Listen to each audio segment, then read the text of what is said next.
मैं हूँ आशीष सागर, आप देख रहे हैं PTV न्यूज़। इस वक्त मैं मौजूद हूँ अशोक किलाट चौराहा बाना में। ये अनशन स्थल है और हमारे साथ में पीड़ित पक्ष है। पीड़ित पक्ष के जो पिता हैं अमन त्रिपाठी के पिता हैं। अमन त्रिपाठी का जो मर्डर हुआ था वो 13 तारीख को हुआ था। 11 तारीख को ये बच्चा कोचिंग के लिए जाता है, कोचिंग से लापता हो जाता है। 12 तारीख को तहरीर दी जाती है पिता के द्वारा, जो बीजेपी के कार्यकर्ता भी हैं और अमन की माता जी नगर पालिका पार्षद भी रही हैं बंगालीपुरा से। 12 तारीख को तहरीर के बाद में पुलिस जब शिनाख्त के लिए भागदौड़ करती है तो 13 तारीख को डेड बॉडी मिलती है। कनवारा से लगा हुआ जो इलाका है नदी का, वहाँ पर डेड बॉडी मिलती है। डेड बॉडी में दोनों पैर महफूज होते हैं, लेकिन उसका जो चेहरा है वो जला दिया जाता है और ये हिस्सा जो उसका है सीने का लगभग जला रहता है। या तो उसको एसिड डाल के जलाया गया था या किसी और चीज़ से जलाया गया था। लगभग 1 महीना हो रहा है। जो पुलिसिया चाल और जो चरित्र है वो बाना में कैसा चल रहा है, माफियाओं के समानांतर कैसे माफियाओं की सरकार चल रही है, वो इस केस से आप समझ सकते हैं। अमन त्रिपाठी हत्याकांड में SIT बैठती है जब प्रशासन की शीशा लेदर होती है, जब समाजवादी पार्टी के कार्यकर्ता और हमारे बगल में बैठे हैं सुशील त्रिवेदी और कुछ एक और साथी, बगल में एक बहन बैठी है सानली, इन जैसे लोग जब निकल करके आते हैं, मुखरते हैं, तो प्रशासन आनन फानन में SIT की टीम का जाँच गठन करता है। SIT के भी जब पिता को भरोसा नहीं होता है तो मांग की जाती है कि इसकी CBI जांच कराई जाए। अब DIG जो यहाँ पे सिर्फ DIG को छोड़ दें तो यहाँ पे कोई ईमानदार अधिकारी नहीं है। के सत्यनारायण ने जो है कार्रवाई करते हुए SIT का गठन किया, लेकिन जब पीड़ित पक्ष ने कहा कि CBI जांच कराएं तो हमीरपुर क्राइम ब्रांच को मामला दे दिया गया। हमीरपुर क्राइम ब्रांच जाँच किस तरीके से कर रहा था उसके लिए तो हम लोगों ने खुद आँखों से जा करके नज़ारा देखा था कि इंस्पेक्टर साहब जो है जा करके गाँव वालों से पूछ रहे हैं, उन गाँव वालों से जिन्होंने डेड बॉडी को सबसे बाद में देखा था। डेड बॉडी को सबसे पहले देखा था सम्राट ने। सम्राट वो लड़का है जो अमन त्रिपाठी के साथ उस दिन था और जिसने ये बताया कि डेड बॉडी कहाँ पे है, जिसने बताया कपड़े कहाँ पे हैं, जिसने बताया मोटरसाइकिल कहाँ पे है, जिसने बताया कि मोबाइल कहाँ पर है। मज़ेदार बात यह है कि जब बच्चा नहाने जाएगा तो कपड़े नदी के घाट पे छोड़ेगा, कपड़ा वहीं पे छोड़ेगा, मोबाइल वहीं पे छोड़ेगा, लेकिन मोबाइल डेड बॉडी से बहुत दूर मिलता है, कपड़े नवाब पेन के पास मिलते हैं, मोटरसाइकिल कनवारा के पास मिलता है। सवाल ये उठता है कि क्या उस बच्चे के कपड़े, मोबाइल को पुलिस वाले उठा ले गए थे या अपराधी उठा ले गए थे या कौन उठा ले गया? और अगर सम्राट ने ये बताया तो सम्राट को अभी तक गिरफ्तार क्यों नहीं किया गया या उन 8 लोगों को गिरफ्तार क्यों नहीं किया? भले ही नाबालिग है, नाबालिग के लिए आपने एक अलग से कानून बना रखा है, लेकिन अपराधी तो अपराधी होता है। आरोप लगा है, जाँच में तो कोई खुलासा नहीं हुआ है, पुलिस इस मामले को दबाए बैठी है।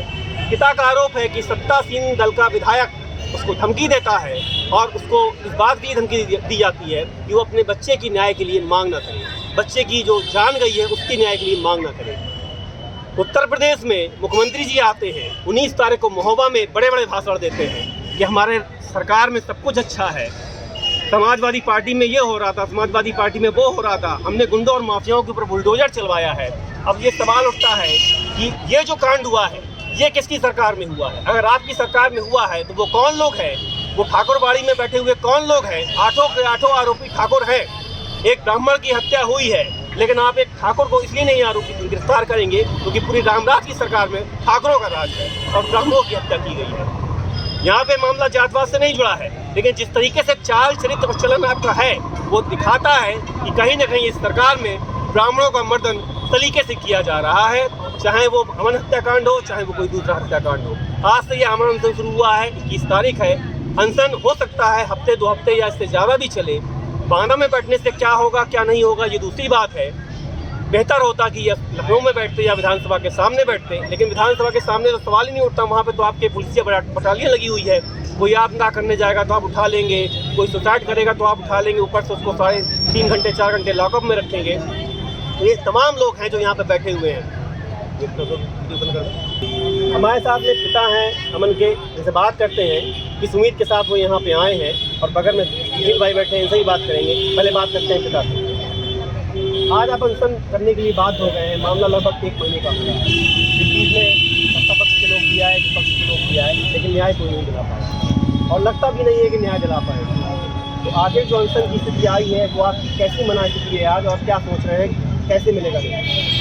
मैं इस जांच प्रक्रिया से हताहत हो चुका हूँ और मैं पूरे रूप से ये ध्येय बना चुका हूँ जब तक मेरी CBI जांच नहीं कराई जाएगी, न्यायिक जांच नहीं कराई जाएगी, तब तक मुझे न्याय नहीं मिलेगा, क्योंकि जो अपराधी हैं, अपराधियों को शरण जो है शासन सत्ता के जुड़े हुए लोगों के द्वारा प्राप्त है, इसमें RSS का भी नाम है। और दूसरा क्या है कि मुझको धमकियाँ दी जा रही हैं कि यदि तुम ज़्यादा नेतागिरी करोगे, इस तरह के कार्यक्रम करोगे तो तुमको भी जान से मार देंगे, है। तो इसीलिए मैं अपने घर से बुला कर बैठ गया हूँ।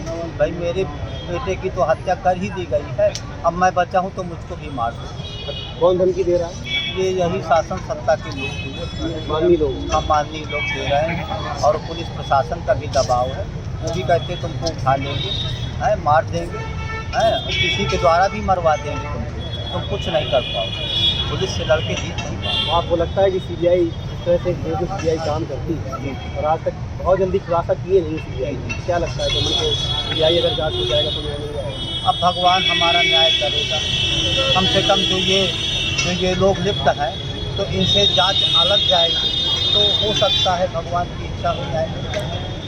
इसी उम्मीद से बैठे हुए हैं और हमने कसम खाई हुई है कि जब तक हमको न्याय नहीं मिलेगा, CBI जांच नहीं कराई जाएगी, तब तक ये अस्थियाँ बच्चे की, हाँ मेरे बच्चे की, ये अमन की अस्थियाँ रखी हुई हैं जो अभी तक विसर्जित नहीं की गई हैं। धिक्कार है ऐसे सिस्टम पर, धिक्कार है ऐसी सरकार पर। चंदनधारी तो है, तिलकधारी तो है, भगवाधारी तो है, लेकिन ये बच्चे की अस्थियाँ रखी हुई हैं, उसको कैसे विसर्जित किया जाएगा, अपराधियों को कैसे पकड़ा जाएगा, इसकी फुर्सत शायद ना तो प्रशासन के पास में है ना सरकार के पास में। आइए बात करते हैं सुशील भाई से। सुशील ने जो अब तक संघर्ष किया इस मामले में है वो काबिल तारीफ़ है, क्या कहते हैं सुशील भाई? क्या मामला है, कैसे ये इसका न्याय होगा? जैसा कि सभी को पता है कि अमन त्रिपाठी की हत्या हुए लगभग 1.5 महीने से ऊपर हो।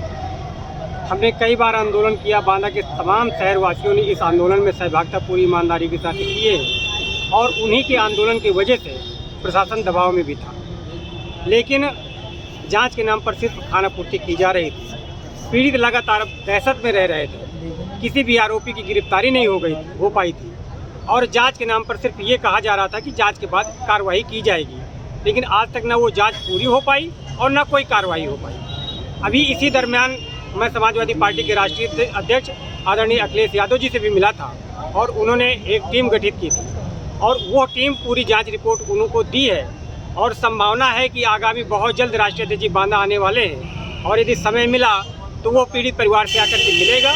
और उन्होंने उस समय भी कहा था कि पीड़ित परिवार को न्याय दिलाने के लिए हर संभव प्रयास किया जाएगा। पीड़ित पक्ष भाजपा से जुड़ा हुआ है, प्रदेश में भाजपा की सरकार है, आप विपक्ष में बैठे हैं, भाजपा के कार्यकर्ता को न्याय नहीं मिल पा रहा है तो कैसे उम्मीद करेंगे कि दूसरे लोगों को न्याय मिलता होगा या दूसरे लोग न्याय पाते होंगे? यही विडम्बना है और ये पीड़ित परिवार लगातार ये भी कह रहा है कि मैंने भाजपा की 15 से 20 साल सेवा किया और मैं कहता हूँ ठीक है, पार्टी का ना भी हो, एक आम आदमी भी हो तो क्या न्याय पाने का अधिकार उसको नहीं है? यदि पीड़ित पक्ष भाजपा का कार्यकर्ता है तो उसे तो तत्काल न्याय मिलना चाहिए और फिर इतने दिन बाद अभी तक कोई कार्रवाई क्यों नहीं? आखिर किसके दबाव में, किसके सत्ता संरक्षण, कौन व्यक्ति है जिसको आरोपियों को संरक्षण प्राप्त हुआ है? और मुझे उम्मीद है कि यदि CBI जांच होगी तो बहुत सारे पर्दे ऐसे भी खुलेंगे जो पर्दे के पीछे से उनको आरोपियों को मदद कर रहे हैं। सुन रहे हैं जो मुख्य आरोपी है सम्राट, उसके घर से जो उसके बाबा थे वो पूरे दरोगा रहे। हाँ, ऐसा और माता जी शायद उसकी प्रधान है। ऐसा मुझको भी पता लगा है कि वो बहुत पावरफुल लोग हैं। और अभी जैसा पीड़ित परिवार ने ये भी बताया कि सत्ता के एक माननीय ने मुझे खुलेआम धमकी दी थी कि पुलिस से नहीं लड़ पाओगे। ये बड़ी विडम्बना है कि लोग जनप्रतिनिधि अपने को कहलाते हैं और न्याय दिलाने में पीछे हटते हैं। ये दुर्भाग्यपूर्ण है, लेकिन मुझे ऐसा लग रहा है कि यदि CBI जांच होगी तो दूध का दूध और पानी का पानी होगा। ये सुशील थे हमारे साथ में जिन्होंने इस मामले को उठाया है और भी साथी हैं, पर्दे के बीच में कई साथी हैं जिन्होंने संघर्ष किया है। पुलिस इस मामले को कब तक खोलेगी ये तो उनके ऊपर है, लेकिन जिस तरीके से पिता संघर्ष कर रहे हैं, लोग संघर्ष कर रहे हैं, वो ये दर्शाता है कि चंदनधारी सरकार होने से, तिलक लगा लेने से रामराज नहीं आता है। रामराज आता है जब प्रजा सुखी होती है, राजा धृतराष्ट्र नहीं होता है, मुख्यमंत्री जो होता है वो संवेदनशील होता है, इंसान होता है। नमस्कार।